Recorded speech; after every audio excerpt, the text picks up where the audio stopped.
So let's get into a few things here. A lot of teams finally played their second preseason game, and we saw a little bit more here. Let's start with Caleb Williams. He was 6 for 10 total, 107, one touchdown, a 130 passer rating, but the most impressive thing was his first drive. I think Lions fans should be a little scared. That offense looked really good with Caleb Williams in that first drive. Your thoughts on Caleb Williams and the Bears offense? Okay, I wouldn't say I'm be scared of it. Yes, Ben Johnson's a great coordinator / head coach, probably. But they were going up against a defense that was playing maybe, I think, one regular, and that was Buffalo. Buffalo looked like the entire game they didn't want to be there. That said, Caleb looked really good. Some of the passes were, Cole Kmet was playing, and the regulars, some of them played. So, yeah, it was good. He got plenty of time to throw the ball. I'm going to treat this the same way I treat it when the weird, almost obsessed media narrative takes place on Caleb, where they trash the kid. Yeah. I'm ignoring all of it. I will see it week 1. I'm with Stoney on everything he said. But it's the same reason, oh, my God, did you see this one rep from practice I filmed from a tree? Not interested. This one I want to get your thoughts on is about the confidence level that you saw from week 1 in preseason to week 2, which is with Jackson Dart. Sure, he looked good in week 1 in preseason. He looked a little better in week 2. But was it the confidence that you saw in him? He was 14 of 16 for 137, and he also rushed for a touchdown. But he looked under control back there. All right, this is the only thing I'm going to – because I can't answer all of these by saying I don't care about preseason. Here's the one hope I would have that if you're going to read into it, you lean on this. This was Brian Daboll's hand-selected quarterback. It is a guy that fits what he wants to run. A lot of RPO, a lot of quick decisions, and yes, having some mobility. David, for me to tell you yay or nay in the preseason, I can't. I still think it would be best for Jackson Dart not to play the first 6 weeks of the year. And if the team is bad after that, you turn the reins over. If the team is doing decent, then you don't play him at all. But this is the style the NFL's going to. You see it with Cam Ward. You see it with Jaden Daniels. A lot of the RPO, a lot of the pop passes, a lot of east to west. I can be hopeful, but I'm not getting to excitement. You can see why he was enamored with them, because they're running a lot of the same stuff they tried to do at Mississippi, so he does fit in. And I agree with Mike that if Russell Wilson will be the starter, and if Russell Wilson plays well and they win games, you keep going. But if he doesn't, yeah, you bring him in. There's no way you start the season with him as your quarterback.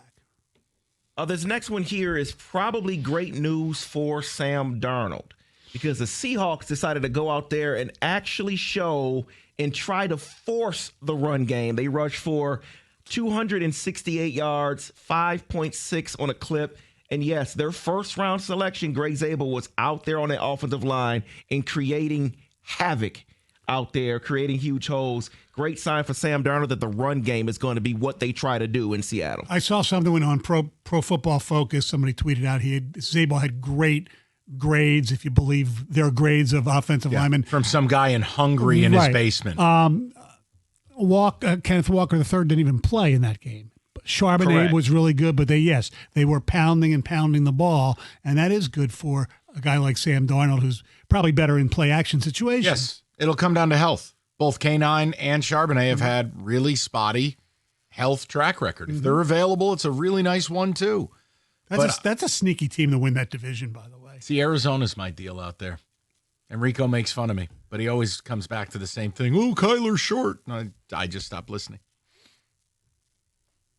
Let's get to a couple That's what he always says. A couple things from Cleveland here. The first thing is they have named their week 1 starter. Yeah, it's Shedeur Sanders, right? It is Joe Flacco. Oh, boy. No surprise there. It is? Hold on, you're not surprised? I'm not surprised. No. Especially after the oblique with Sanders. What about Dylan Gabriel? Well, we'll get to a Dylan Gabriel thing in a second. But my stinks. question for you is, how long is Joe Flacco the starter? Let me give you their first 4 games. Against the Bengals at home, at Ravens, Packers, at Lions. Is he still the starter week 4? If he's alive. Yeah, I'll go with Stoney. I think, is he alive or unalive? but I can't imagine him starting past the first month because that screams 0-4. And I know we don't play scheduled game on paper, but who will they be favored in any of those games? No. Who would you take a shot at there? You want to say the Bengals because it's divisional and the Bengals open up usually slow? Maybe. But at a certain point, they drafted not one but two rookie quarterbacks. You got to play one of them. And don't forget, Deshaun Watson's going to have his permission slip from the doctor pretty soon. Yes. And they can't cut him because that'd be $139 million in dead money next year. Yeah, they have to play him. What are they going to do with Pickett? Just cut him? Oh, he's hurt now. So that's right. They could put him on the IR, I guess. But, Mike, you mentioned Dillon Gabriel, and I don't want to get to his play. I don't really care about that.